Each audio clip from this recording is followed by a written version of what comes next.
Hello, everyone. Welcome to week 5 of our special Treasure Tuesdays, live Treasure Tuesdays. Today we are diving into step 5 of the Diamond Process book. And I just want to thank each of you so much for being on this journey with me. And I see we already have a dear sister here from Poland, Aquidita. So good to meet you. So before we actually dive in, feel free to, hopefully you're watching this on YouTube, so that's where I'm going to be checking our comments or your comments and questions and answering them here. So feel free to actually type in there, who you are, where you're from, and so we can just start bridging and connecting community in this glorious space that we are co-creating. So I almost didn't do today's webinar or live Treasure Tuesdays for you. I personally took this radical hit yesterday and I fell on my booty, not literally, not a physical fall, but an emotional slip, an emotional head to head with my own rubble. And I share that with you because it's really important that you know that the work I share is not about eliminating challenges and limitations and just completely living this perfect life all the time. It's about building a brand new, invincible relationship with challenge, with pain, with love, with everything, with the light, with the dark. And when I look back, the only difference between where I am today and where I was years ago is that today I look at pain and I expand in the face of it, whereas in the past I would contract and battle myself. So that is why I'm so devoted to this book. If you're going through any kind this work, if you're going through any kind of challenge in your life, if you're feeling really blocked, really triggered, then today's Treasure Tuesday is definitely for you. This next hour is for you, or however long we go. So I am sending you love right now from the place within me and from this glorious essence of Kuan Yin, the compassionate place within me that goes through my own shabib. I go through my own challenges, and I know what it's like to just be in the trenches of the human experience. So from that place within me, I bow to you. I bow to you. I bow to your willingness to get back up. I bow to your willingness and your courage to stand honest and clear and strong in the face of adversity. I bow to the light within you that is so much greater than any of the passing challenges that come in and out of our lives. I bow to your ability and your knowing, your clear knowing and connection to that place within you that is infinite, unbreakable, unshakable, and I bow to the place within you that knows that it's accessible to you in any moment. And that is what I'm devoted to awakening into more and more, and that's what I'm here to share with you. So I'm not talking into midair. If someone could just let me know that you can actually hear me, that would be fabulous. And let me see. Make sure you guys can hear me.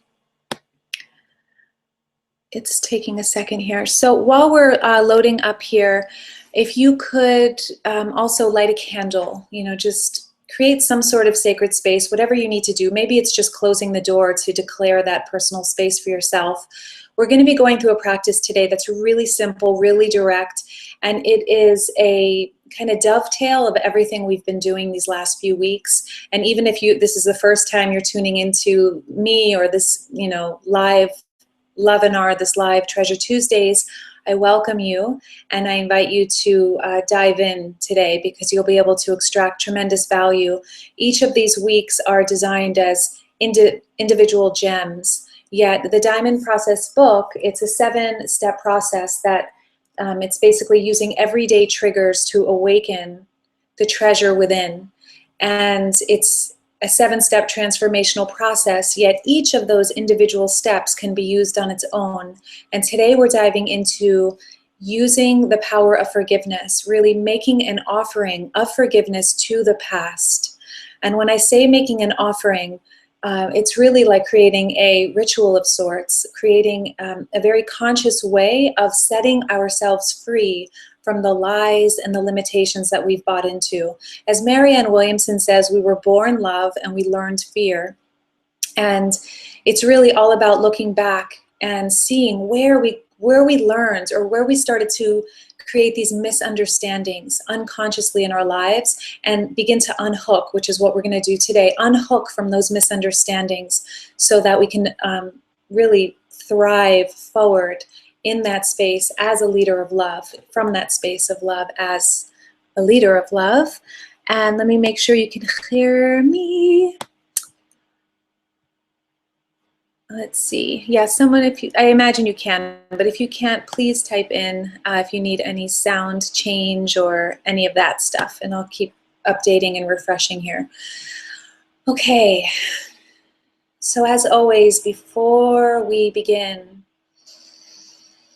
I invite you to drop anything that's in your hands, anything that you're doing, and just take 3 breaths with me. Just take a few conscious breaths into your body. And as you exhale out, just allowing yourself to relax a little bit deeper into this moment, really starting to drop into feeling versus thinking, wondering, who am I? Where's this, live thing, this live webinar, this live Treasure Tuesdays going? What do you have to do later today? What happened yesterday? Just dropping it all. And the main intention that I have, and the main reason I hold this space, is so that together we can drop into a meditative space, a space that is beyond all of the ups and downs, all of the ever-changing, shape-shifting thoughts that run in and out of our minds and in through our experience. And start to remember who we truly are by dropping deeper into what I call the diamond self, which is just a really fancy word for who you truly are. And as you inhale and exhale at your own pace, just starting to feel your life force returning to your body. When we start to migrate from thinking to breathing, from overthinking to feeling how we're feeling in our body, even if it feels awful in your body right now, can you welcome and open this space to allow and welcome in whatever you're feeling? And to actually breathe into any discomfort, breathe into the bliss, breathe into whatever is present in you. It could be a combination. And I invite the whole of you to be here. I invite every single part of you to be here. So if you're feeling emotionally in turmoil right now, bring it into the space. If you're feeling physical pain in your body, I invite you to breathe it into the space. Let it be here. Can we expand so much in love that it is okay? It's safe. It's actually a gift to show up completely real, completely authentic, and to drop the addiction to repressing and fighting against or running away from pain, or just even mild discomfort, and stepping into, dropping into the breath. I know we've taken a few more than 3 breaths, but let's do a couple more. Breathing in, inhaling deeply. Starting to fill your body with fresh life force, and on the exhale, letting go, making space, relaxing the shoulders, softening the hips, relaxing the jaw. And if you can close your eyes, if you haven't already, for these last couple breaths, inhaling in. Starting to declare your attention returning to yourself. Bringing your breath into yourself, into your body.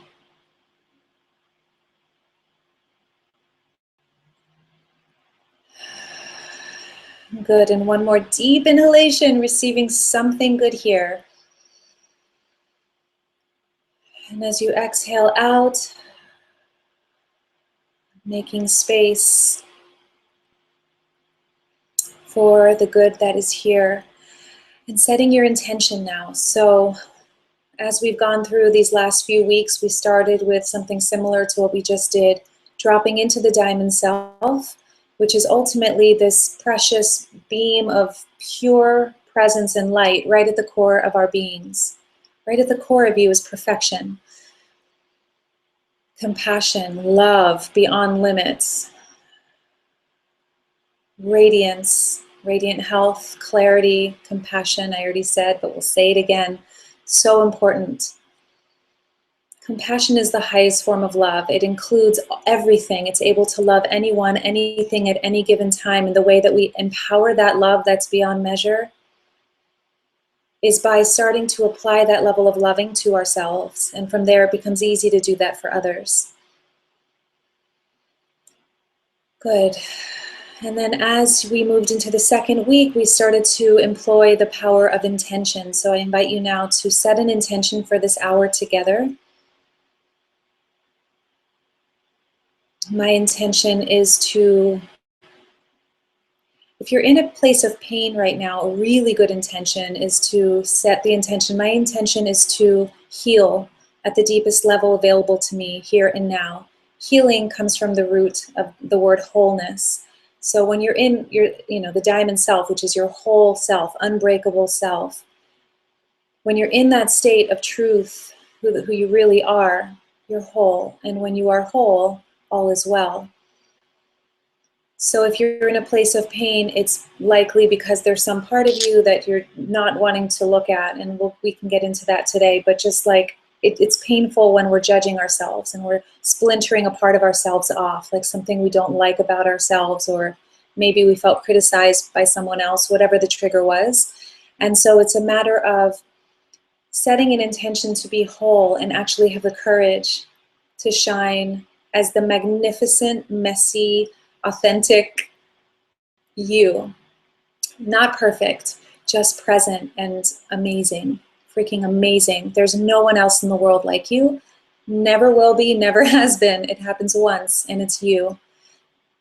So if you're not in a place of pain right now, another good intention is to simply clarify a quality that you would like to embody more of. Maybe it's prosperity, maybe it's inspiration, maybe it's love, maybe it's clarity, maybe it's confidence, maybe it's inspiration, or I already said that, joy, whatever it is. And you can say something like, my intention is to embody whatever that quality is. If you're in a position of leadership, or even throughout your day-to-day, a really nice intention to set is so you can lead your life with love. We're all leaders, whether we're in a position of perceived leadership or not. Every day we're choosing things that we have choice points all day long to choose love or fear, and that's how we can embody and exemplify true leadership for others. So one really powerful intention I love to set is my intention is to embody the deepest level of presence available to me and serve as a beneficial presence to others with ease and grace. Good. Just notice as you clarify your intention, set it, and say it out loud or within your own mind. Just notice that's your North Star. You don't need to know how you're going to get there. You just need to know what you choose.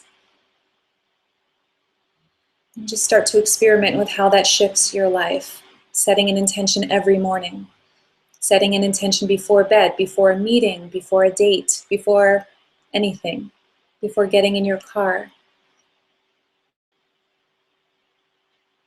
And so today, as we deepen into this experience and we start to work with belief systems and really looking at the root cause of why we have ever felt triggered. Like in week 3, we moved into from intention to week 3, we moved into awareness. Really seeing triggers as treasures, those things that hurt, those things that suck, okay?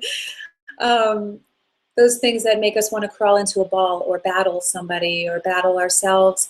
Those triggers are really opportunities to awaken into the full magnificence we're here to be, into what I call the treasure.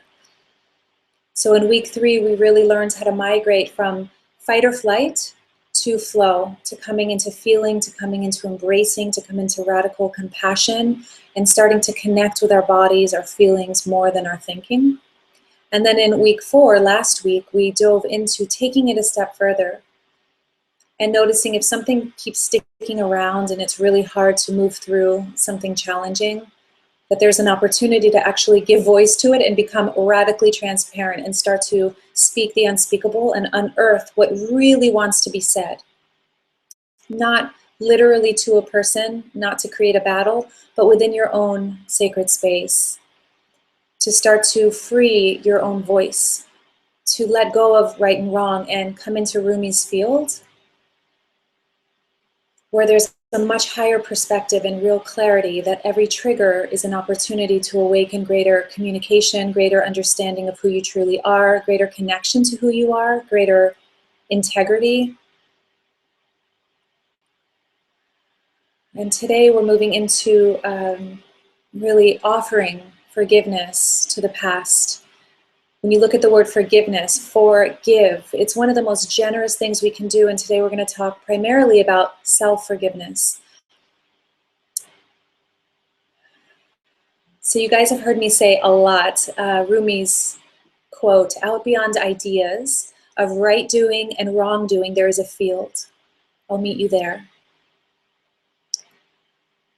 So today's practice is really about coming into a space where we clear away anything that has been holding us in this prison of belief, what I call rubble or repressed unconscious beliefs and blocks of locked emotion. It's like this cakey rubble that just sticks on our full potential, on the truth, on what Marianne Williamson was saying. We were born love and we learned fear.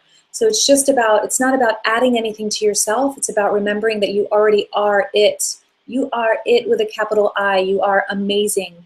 And today what we're basically doing is chiseling away at the lies, at the misunderstandings that we bought into a long time ago. So the only thing that we'll need today, if you have index cards, awesome. If not, a sheet of paper or journal would be great. But if you have a piece of paper, you may want to tear it into like pieces this size. So maybe like 4 or 6 pieces. And today's practice is really powerful. And everything we've done so far has been to really collect and become clear about what that rubble is. To become clear about what has been standing in the way. So that we can go in there and actually consciously look at, oh wow, this is a lie. This is the fear I bought into, and literally delete it from your consciousness. And before we get into the treasure tool, I'm going to read a question that I got by email this morning, and it's a great question. So, hi Tara, so good to see you, love. Mwah. Sabrina from Berlin, beautiful, so good to see you. We have Sabrina from Berlin. Tara's from the States. We have Aquadita from Poland. Safias, good, you can hear me, thank you. Okay, thank you guys. Hello, oh, Pete's here. Thank you, love, so good to see you. Or feel your presence. Okay, so I'm gonna read a question that I just got this morning. And it's really powerful, and I think it's going to be helpful to lead into this. And as we move into today's session, just feel free to type in any questions that you have, anything that's been going on for you around, what we've been diving into these last 4 weeks. And if you have the book, The Diamond Process, and you have any questions about it, please feel free to ask. And by the way, it is now available on, you guys have asked for the illustrated virtual version, digital version. It's on my website, Veronica Crestow, KRESTOW.com. So I haven't announced it yet, but it was just uploaded to my website. So it's available now. Exciting. Okay. So he writes, over the last few days and weeks, I've been giving voice to the parts of me that are giving voice to the part of me that is socially anxious and is carrying expectations of others.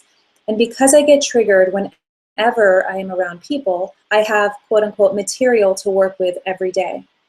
I do feel lighter immediately after, and the emotional release is usually accompanied by a sigh or an exhalation. But it seems like there's a never-ending well of the same stuff surfacing each time. For example, fear, anxiety, sometimes anger, and I don't see an overall difference in how I feel so far. I know I have a lot of stuff I am carrying. I guess my question is, how long does it take to resolve and not be triggered by social anxiety? Thanks again, V. Okay, you are so welcome. And so I love the honesty of what he's saying here, because basically he's noticing there's immediate relief when he is doing the dialogue and doing some of this work that we did last week.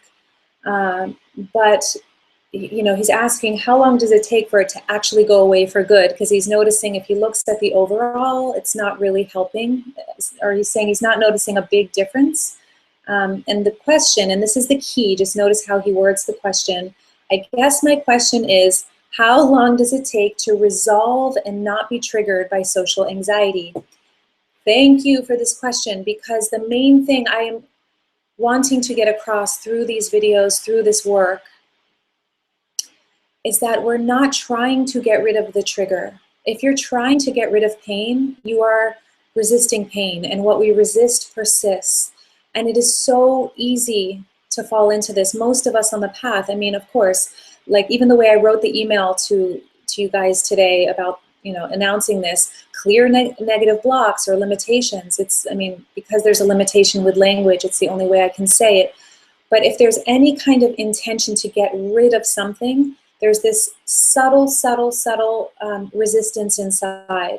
And that resistance is basically saying, so part of me that's socially anxious, I hate you, I don't like you, I don't want you in my reality.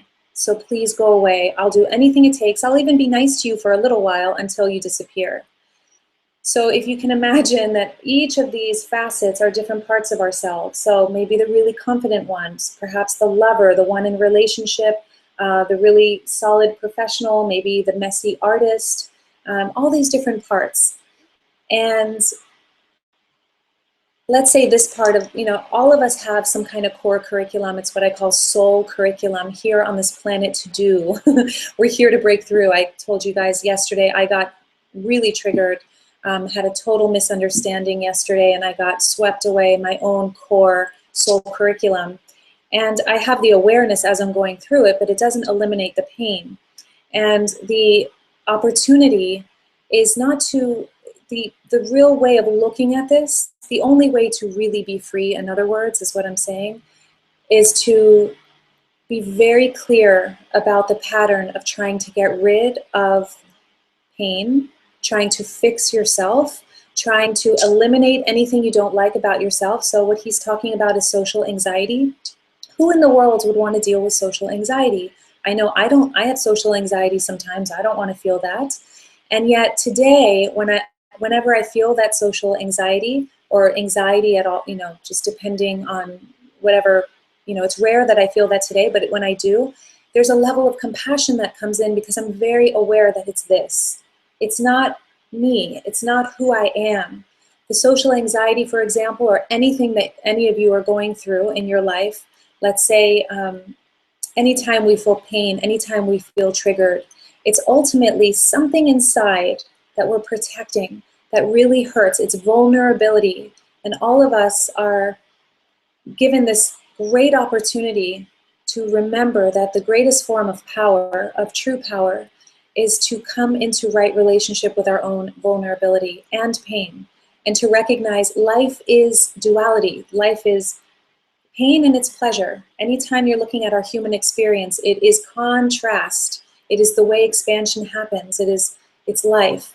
So it's really, really important to drop and become very clear of the pattern of resisting and trying to run away from pain or what we don't like about ourselves. So imagine this. Imagine social anxiety as a facet of yourself, okay?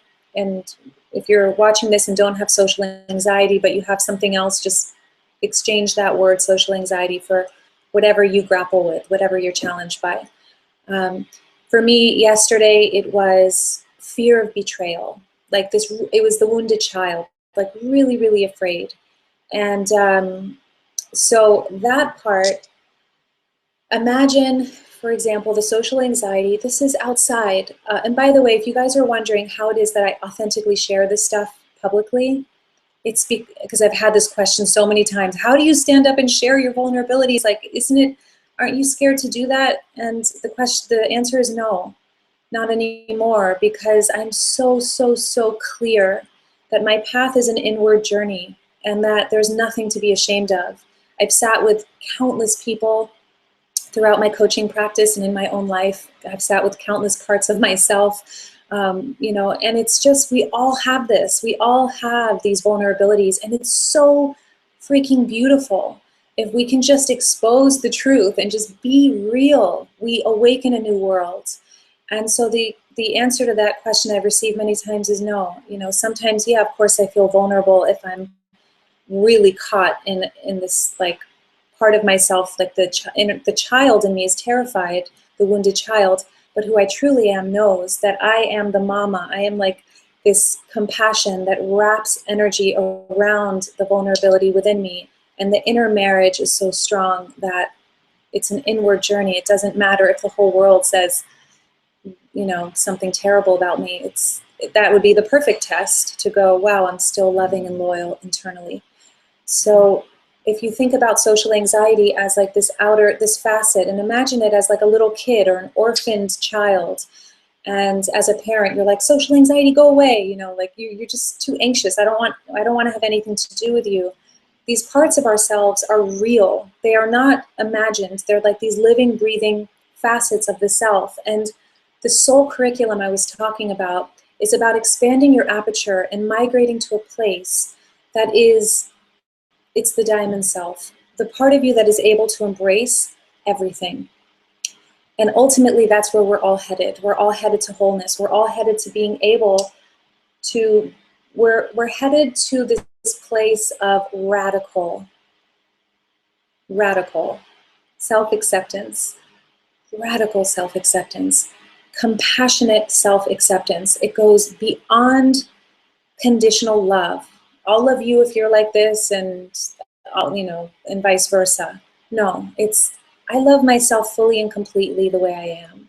And from that place, life becomes like, it almost brings tears to my eyes because it becomes so rich. And social anxiety disappears in the face of that kind of love. So anytime I get triggered like that, I know I've lost connection to myself. So to answer this question, it's really about, it's noticing when you want to get rid of something that you don't like, and become very clear from that question. It is crystal clear to me, how long will it take to get rid of, to resolve and not be triggered by social anxiety? It's still an expectation that this is going to go away. And the truth is, yeah, it does eventually soften, but there's no guarantee. And coming into that space, which requires a death of sorts, it requires this kind of radical letting go of ever needing to be this perfect human being, which isn't possible anyway. It's like a death of this false vision of trying to become this like perfect person, and instead realizing that it is in the face of these very vulnerable parts of ourselves that we get to actually awaken into the very, very truth and power that we really are here to be.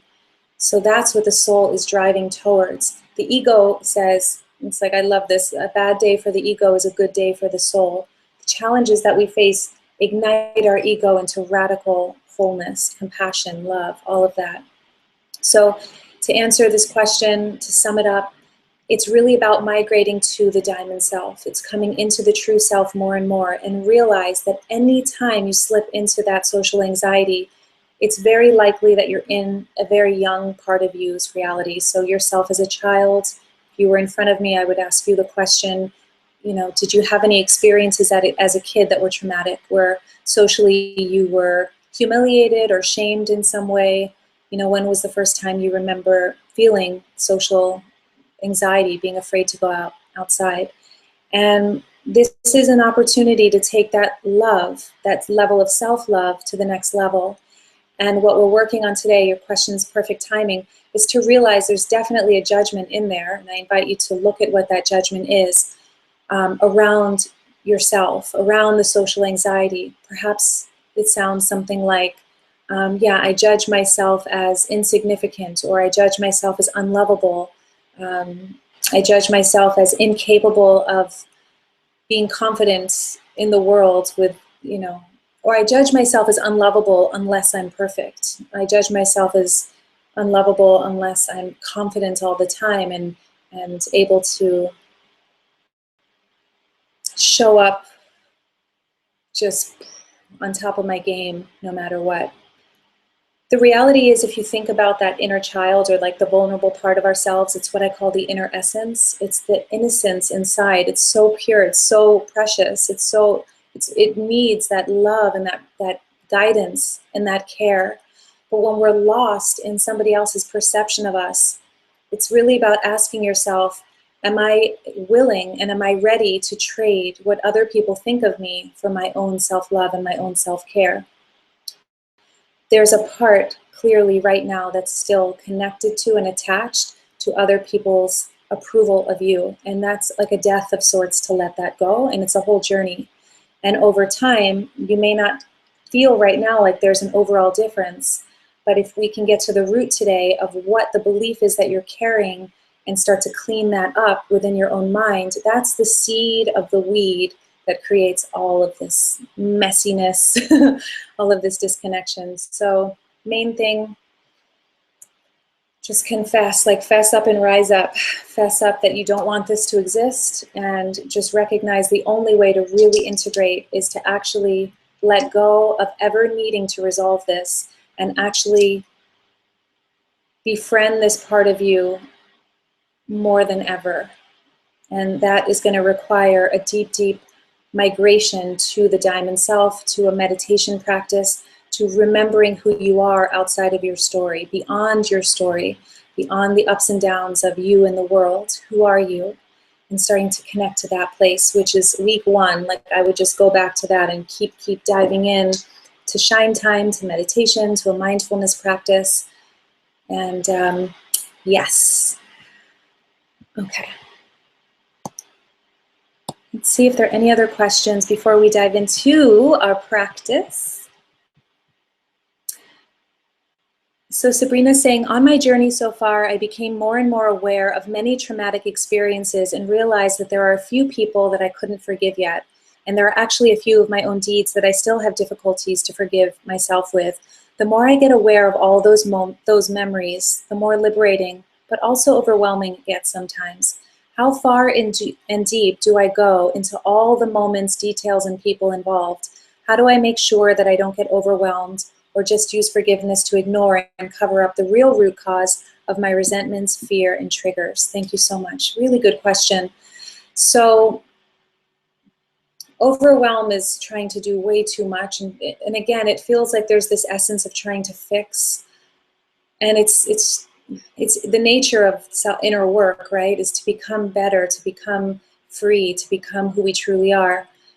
But it's really important to tap into how you're feeling in this moment. And the number one priority of this work is to continuously come home. And this, I want to add this to the question that was asked before, that was emailed to me really deeply, like this. I really want to get this across, to come home to the present moment as often as possible.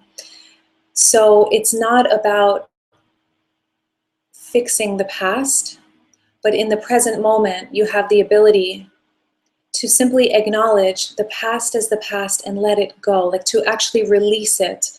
So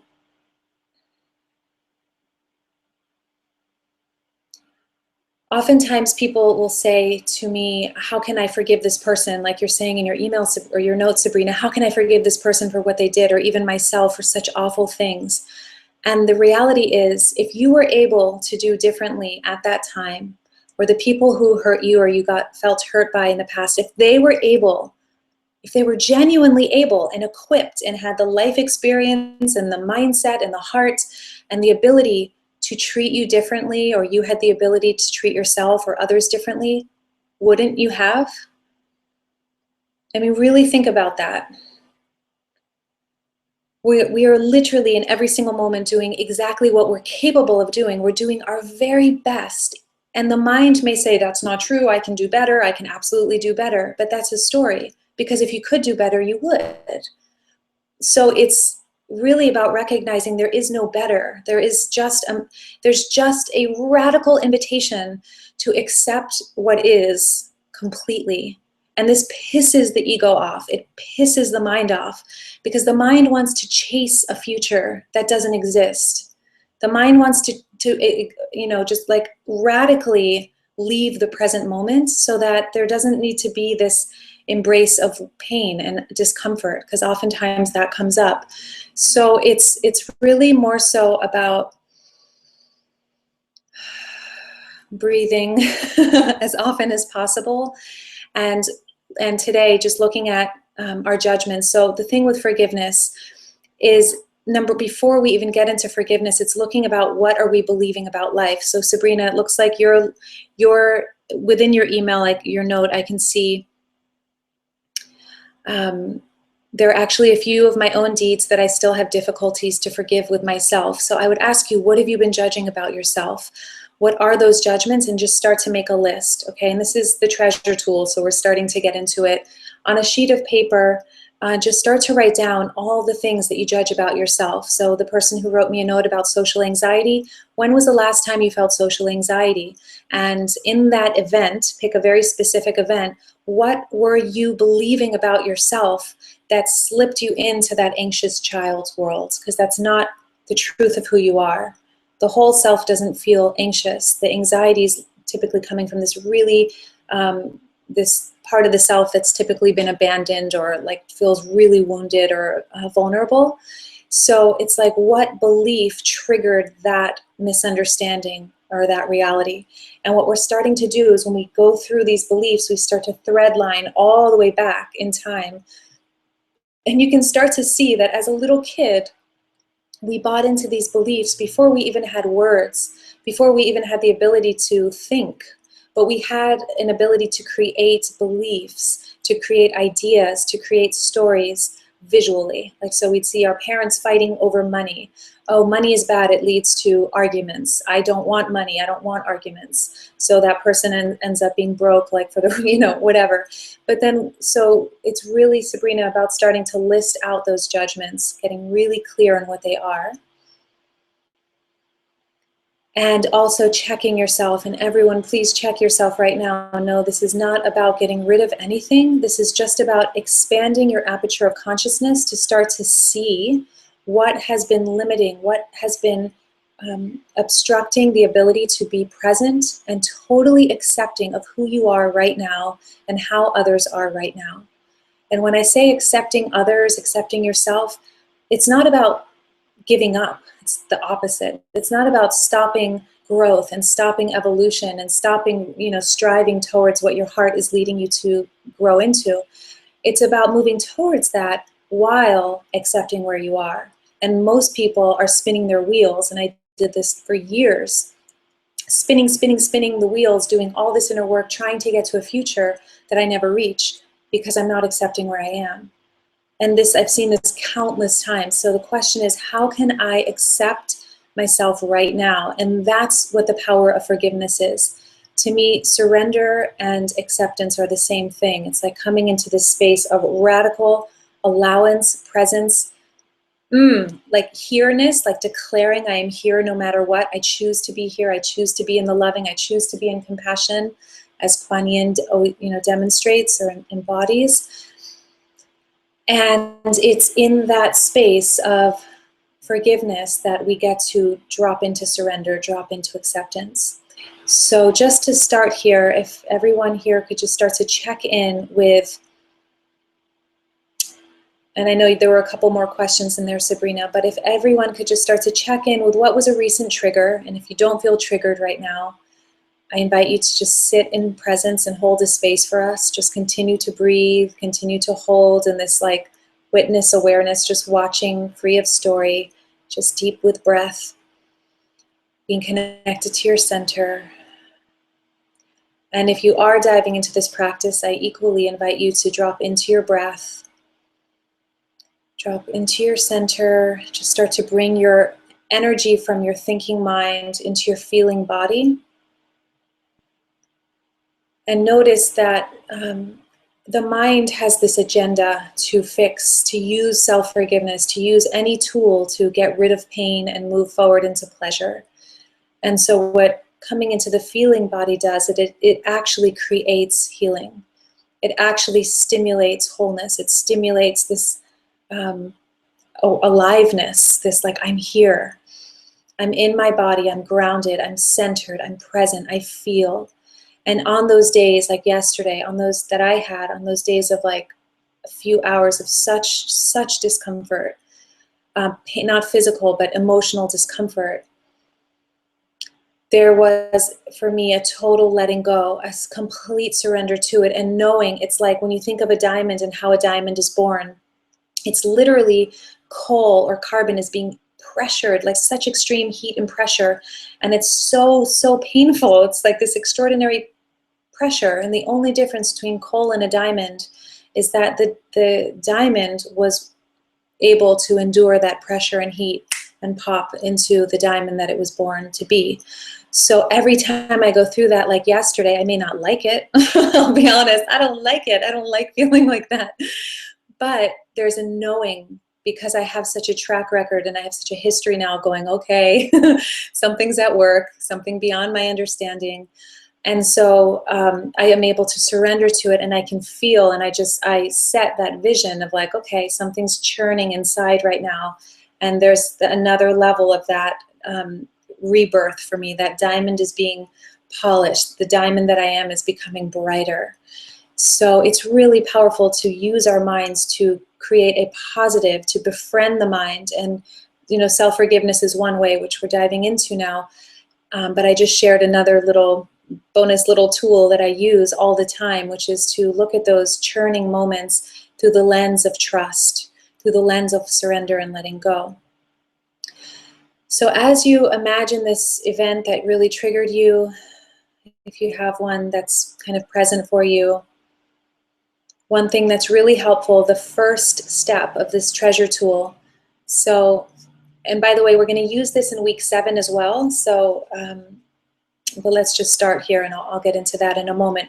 Start to list out just on a sheet of paper, not on any index cards, but just on a sheet of paper, what you believed about yourself in the most recent experience where you got triggered, where you felt pain, where you felt upset. So in other words, what were you judging about another person? What were you judging about yourself? For me, yesterday,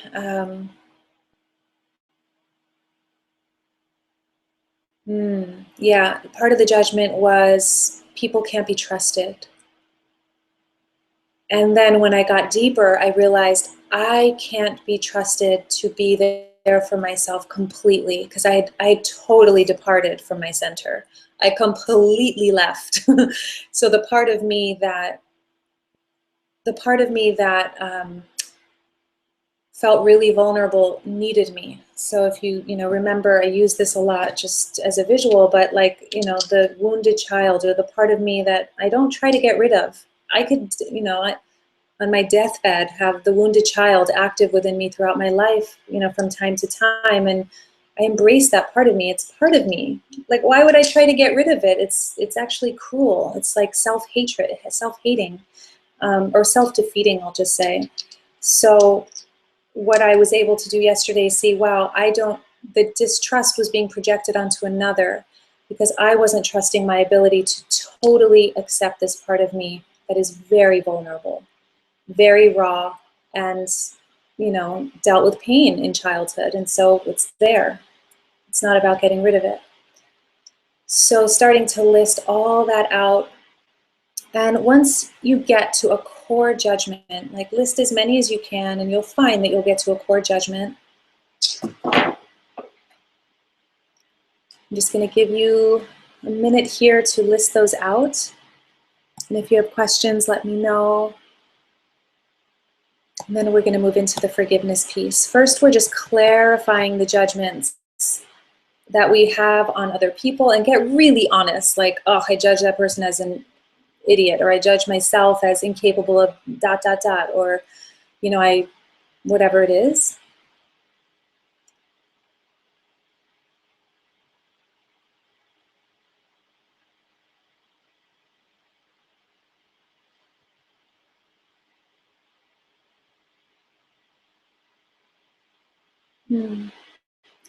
It's a beautiful question here. Light Shadow says, hey V, hello. When you say your inner child, is that only as a very young child, or can beliefs form even when you're older, like in your teens? Absolutely in your teens as well. Yes. We're very impressionable in our teens as well. So I would say yes, for sure. What I was dealing with yesterday was something from like my inner 11-year-old. So yes, yes, yes, yes. Hello, Natalie. Okay, and so as I'm going through these questions, feel free to continue listing the beliefs. And so Natalie is asking, how do you deal with the judgment that you have on yourself when you inflict pain onto others? For example, you let somebody down because you could not meet their expectations and you feel like a big disappointment. Awesome. Yeah. So again, first it's feeling that feeling of what does it feel like when you feel like you've disappointed somebody else and like you've been this big disappointment. I always look at the word disappointment and I see it as a calling, a sacred task to have an appointment with yourself. The feeling of disappointment, because it sounds like someone felt disappointed in you and then you felt like a big disappointment yourself for disappointing them. And it's an opportunity to set an appointment with yourself. So often when we're in the mind and just like thinking, oh God, I should have done that differently. Why did I do that? I'm such a blah, blah, blah. And all the judgments circulate in the mind. When I say an appointment with the self, it's coming into the feeling body first and foremost. Just feeling the disappointment, locate it in the body. Where do I feel it? So this was like week 3. Where do I feel it in the body? Really feeling it. And then recognizing the judgment. So I would start to list out, like your note says, so if you want to let me know some of the judgments, but I imagine some of them may be something like, I judge myself for, I don't want to put words into your story, so if you could just list a few, like what were your judgments on yourself? I'm disappointing, you use that word, I've disappointed that person. So if you disappointed this person, what does that say about you? So those are the judgments. If you start to like self-inquiry and ask those questions. So if you want to list just a couple of those judgments and we can go into, we'll use it as an example to just start to use the self-forgiveness practice. So again, first we feel whatever it is, and then we start to dive into listing out the judgments. So I'm not saying this is you Natalie, but let me just make sure you haven't, if you've listed anything else. Otherwise, I'll just give an example. Yeah, so I feel like a disappointment. I feel like I completely let you down, and I feel like I'm incapable of showing up for you. I'm so tired of hurting you, and I feel like I'm such a cruel person, like I'm a burden. That could be it. That might be a core one. I feel like a burden, like my presence is harmful to you. You know, just this feeling of whatever those are. So let's say a burden is one of them. So you just noticed I started to go deeper and then I hit one that kind of felt right, felt possible. So it's going to be unique to all of us, depending on what we're working through. And so then the opportunity is to start to use the power of forgiveness. And what is forgiveness other than it's an acknowledgement and starting to shine that light. So you can imagine a camera starting to open the aperture, letting the light into our minds, letting ourselves shine the light on the belief systems that have been trapping us and keeping us locked in a reality behind the rubble, behind a wall, a brick wall of sorts, that doesn't allow our deeply loving essential natures to come forward. So a self-forgiveness statement, there are 2 ways of doing this. There's a very simple way, and it's to use the cancel, clear, delete method that I love. That's just really simple, and I do it all the time. It's just habit now. But basically, anywhere I bought into the belief that I am a burden on others, I cancel, clear, and delete it, and I forgive myself completely. Anywhere I bought into the belief that I'm a disappointment, I cancel, clear, and delete it, and I forgive myself completely. So what I'm doing right now is I'm imagining when we were born, our minds were completely clear of belief. We didn't have beliefs. The brain wasn't even developed yet. Every belief that we have was learned. And it's why I call beliefs BS, because they are belief systems that came from the people who were around us. So when we start to wake up, we start to look at those beliefs and go into a process of self-inquiry and ask, is this true? And, if I didn't hold this belief in my psyche, how would my life be different? How would I be different? And so the belief I am a burden, wow, is that true? Really? If you tap into the space of the diamond self, I assure you that is not true. I assure you that is a huge misunderstanding. So yes, obviously, disappointing somebody is not ideal. It doesn't feel good to disappoint somebody.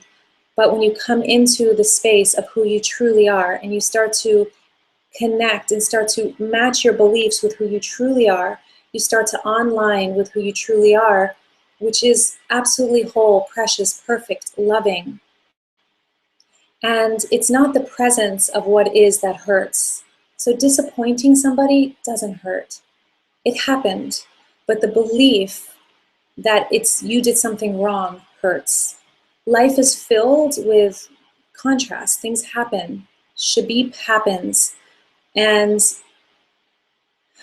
it's starting to get really, really clear and going all the way back to your intention. Did I intend to hurt that person? Do you want to hurt that person intentionally? And if that's a yes, then that's something to look at.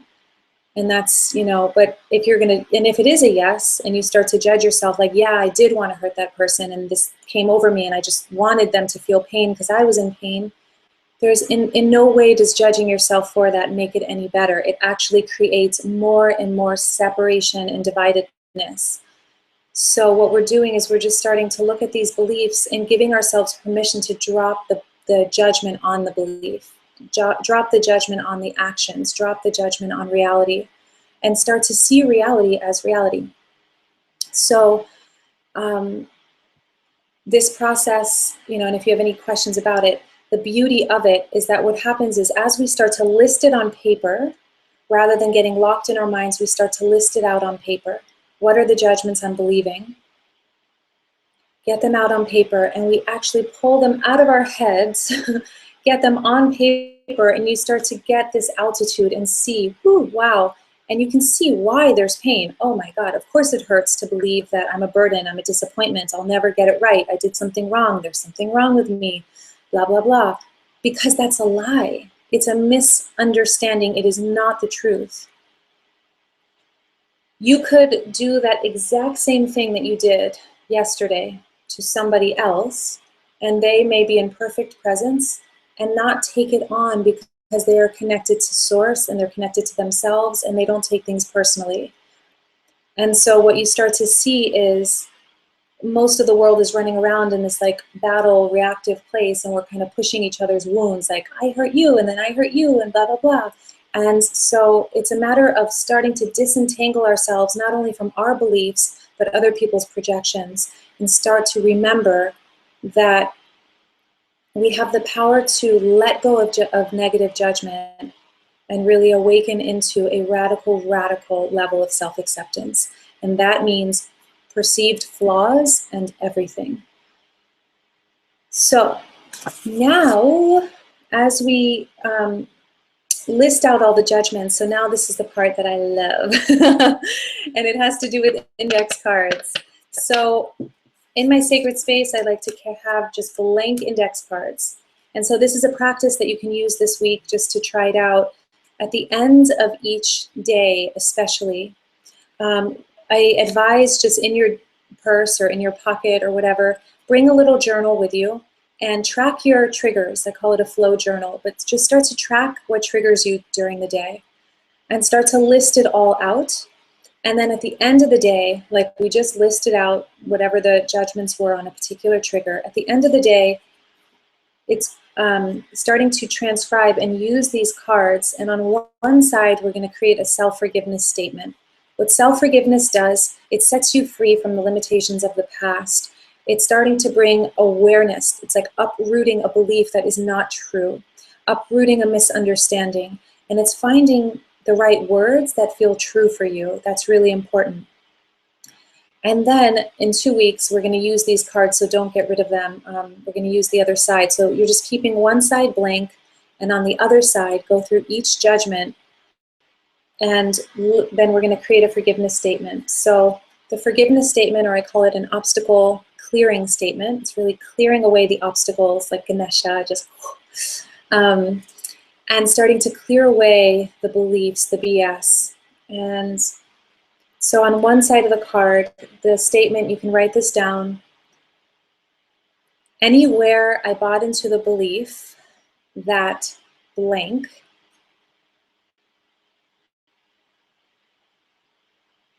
I cancel, clear, and delete it, and I forgive myself completely.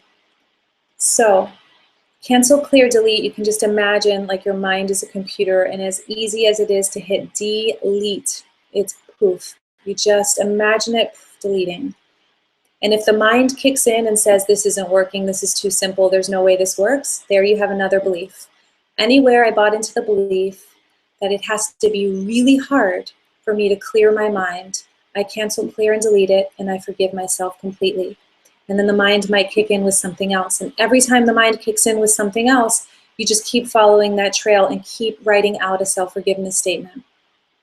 You're eventually going to get to a core statement, and that's the one to write on a card. So like what Natalie was sharing before about disappointment, let's say there's something in there about feeling like a burden, or let me see if you wrote anything. Then anywhere I bought into the belief that anywhere I bought into the misunderstanding, anywhere I bought into the belief, anywhere I bought into the misunderstanding that I am a burden, I cancel, clear, and delete it, and I forgive myself completely. Take a deep breath, come back to breathing, come back to the body, and let it go. And then you might go through your journal from that day and see what else triggered me today. Okay, what is that belief? And then next card. Anywhere I bought into the belief, Sally at work said blah, blah, blah to me and made me feel like shabeep. Made me feel like I'm too weak, that I'm weak. Anywhere I bought into the belief that I'm weak, I cancel, clear, and delete it, and I forgive myself completely. And then next card. So in a couple weeks, we're going to use the blank side for a practice. So let me know if you guys have any questions about forgiveness, how it works, and bring your real questions. I want to hear your real questions. If this seems too simple. Awesome. So Natalie's saying, I judge myself for not being more present. Okay. Yeah, and so I would even take that deeper. So what does you not being present mean about you? If you're not present, what does that say about you? And then just anywhere I bought into the belief that I am not valuable or worthless or whatever it is, because I'm not present, because I'm not enlightened, because I'm not perfect, whatever it is, it's getting to like there's a deeper one. It's just going deeper. Or you can just stay with that. Anywhere I bought into the belief that there's something wrong with me because I'm not more present, I cancel, clear, and delete it, and I forgive myself completely.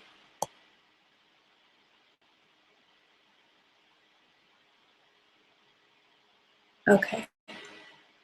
Beautiful. Okay, so Light Shadow says, the belief I have is there's something deeply wrong with me.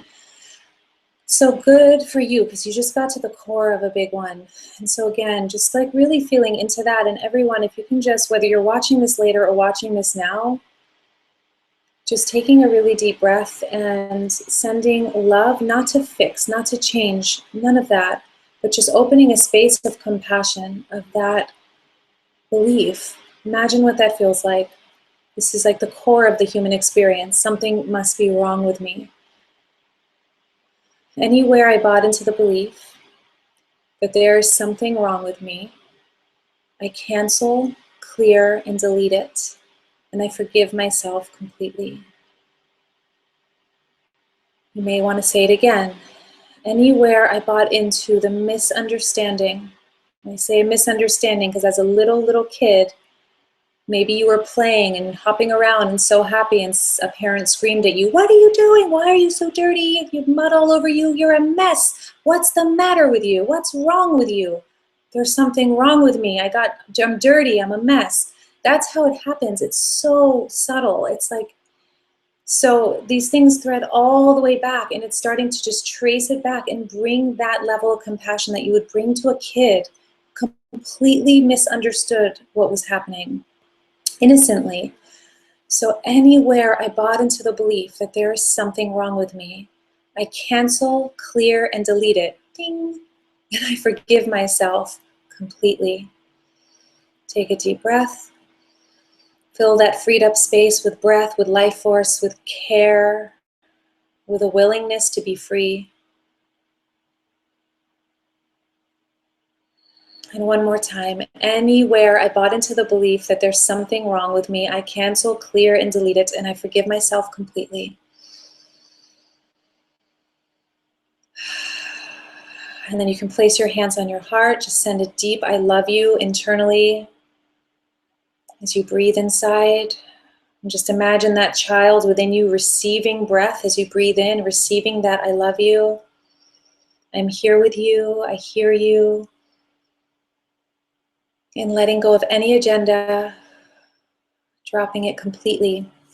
And so my invitation to you this week is to step into self-forgiveness, and I call it a self-forgiveness staycation, like constantly.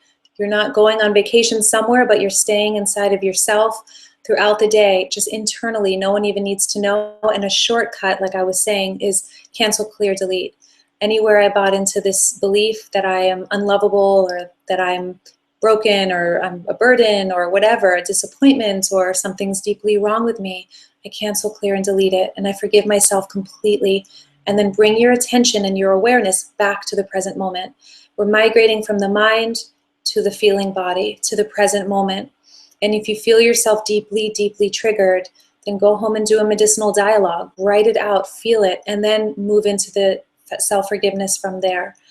The key is, can you accept the part of you that feels these feelings, and like you're just walking around with a little baby, like a child, and it's your mission to mother that kid, to really migrate from the mind again and again to the loving presence that you are. And Natalie, I just want to say to you that nothing, I'm not even going to say anything, but I'm just bringing breath to what you brought forward, and bringing shining light, just clearing anything that no longer serves you around that. And I love each of you deeply and dearly. Like, really, with this work, there's a very subtle opportunity to notice when we get really heady about it, and go out and do something you love. Like, this isn't serious. It feels serious because I have to explain it. And it's an actual practice that we get to do. So I do have to use the brain and the logic and all that. But what I want to bring from this is that it can be simple. It can be light. It can be easy. So even to the person who wrote that beautiful note, remember, there is a belief in there that says, there's not really this, this may not be working. What's not working? What's the goal? The goal is now. The goal is coming home into this moment. And if you're here right now, in this moment, it's all good. The past is literally cleared in this moment. Every moment that you're present, the past is gone. It doesn't exist, literally. The only place it exists is in a concept, in the mind, in some idea. So this is a way of working with the mind, to soften the mind, to clear the mind, but ultimately we're just remembering. Ask yourself the question, am I present right now? Keep asking yourself that, am I present right now? Touch into that a few times a day and you're good. I guarantee it. Really touch into that a few minutes, several times a day, and you're good. Ideally, drop into a meditation in the morning and at night, and you're double good. It's like just starting to come into this space, remembering that now is all that matters. Are you a disappointment in this moment? Are you a burden in this moment? Is there something wrong with you in this moment? If there's anywhere that there's a yes, that's coming from the mind, and that's coming from a story, and it's coming from the illusion. As soon as you drop into the breath, into the heart, into a relaxed state, into a lighthearted being, into playing, into giving yourself permission to play, it's very easy to see and know and remember the truth. So I shine that light of awareness and that reminder back to you. And I invite each of us just to close up here to take some breaths together. More than anything, us coming together and breathing creates a very powerful impact. And there's all this research, I'm sure you guys know, of the Maharishi effect. When we gather, 2 or more are gathered in a space of meditation, it radically empowers and just sends out a blast of raw high vibration that has extraordinary power. And I'm talking about power that is beneficial to everybody, not just one person, to everybody, to the whole, to our human family. So as we close here, let us take a few breaths together and just drop into some meditation.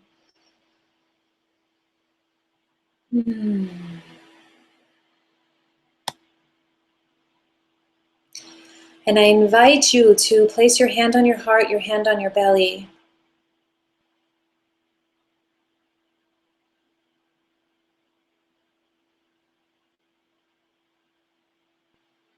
And starting to breathe super, super deeply into the belly especially. Noticing if the mind is active and just notice it. Literally just go, oh, I'm thinking, okay. And coming back into the body, into the breath. And if there are certain beliefs that are just really hooking you, like if you're feeling some kind of pain or discomfort, oh, this pain is never going to go away. What's the purpose? Anywhere I bought into the belief that I'm stuck or that I'm a victim in some way to this pain, I cancel, clear, and delete it, and I forgive myself completely. Anywhere I bought into the belief that there's anything wrong with this moment, I cancel, clear, and delete it, and I forgive myself completely. Anywhere I bought into the belief that I'm not enough or not capable of waking up to the true power that I'm here to be, I cancel, clear, and delete it, and I forgive myself completely. The truth is, I'm here now. Take a deep breath. The truth is, I was born from love. I am love. The truth is, I'm opening up to greater and greater levels of love. The truth is, I'm open to discovering who I really am. Starting to breathe all the way up to the heart now, just expanding the belly, really letting go of any agenda to change anything, and just starting to open your vessel to receive love, to receive light. And just notice as you open, light shines from within you.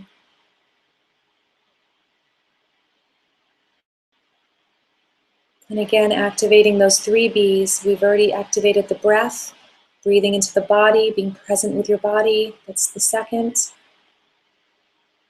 And starting to bring your gaze to the brow center. Just having that soft focal point with your eyes closed, or if it's easier, the tip of your nose.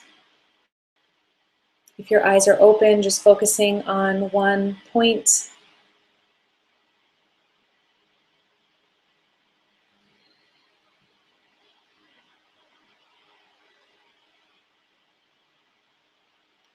And just starting to allow the light within to shine bright, as if with each breath, the flame within you, the light of consciousness, the sparkling consciousness is just growing and growing and growing within you, from your heart space, and trusting and knowing that that's happening with each person who is live now on this Treasure Tuesdays and beyond. Anyone who's joining us later, just really starting to activate that light collectively. In essence, there is no time. Countless studies are showing us in quantum mechanics, quantum physics, that there is no time. There is just this. And so the mind can't even grasp that, but the reality is that in this moment you are whole. In this moment you are perfection. In this moment you are grace. In this moment you are truth. Can you open up and say yes to who you truly are? Taking a deep breath in, receiving it.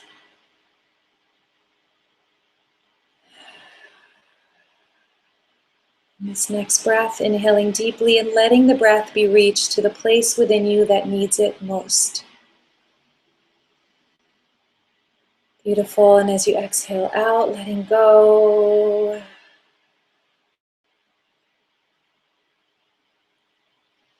Three more deep breaths. Inhaling in. If any emotion is present, can you let that move? Let that be present. Let that move. Let it go. Let it be here. And as you inhale again,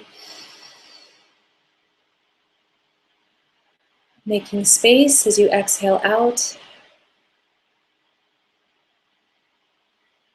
One more deep inhalation, receiving something good here, remembering who you truly are, beyond what the mind can possibly comprehend, and into the space that your heart completely and fully knows. Inhaling deeply. Good. Ooh, yes.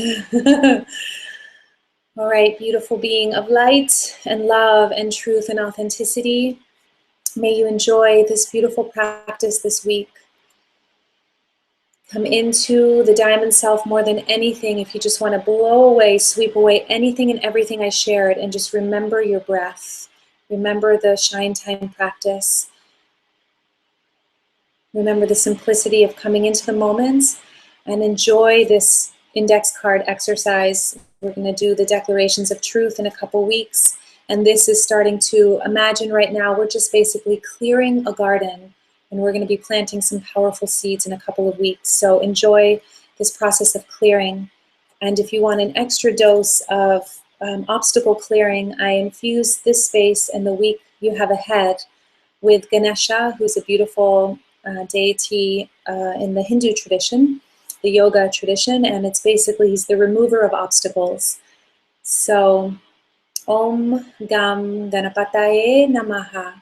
May any obstacles on your path, within your minds, within your life that are ready to be cleared with ease and grace as you move forward with plenty, with truth, with deep peace, and from a joyful, childlike space of love that you were born as, and that you are destined to thrive and bloom into again and again and again. All my love, sweet friends. I will see you next week. Mwah. Bye.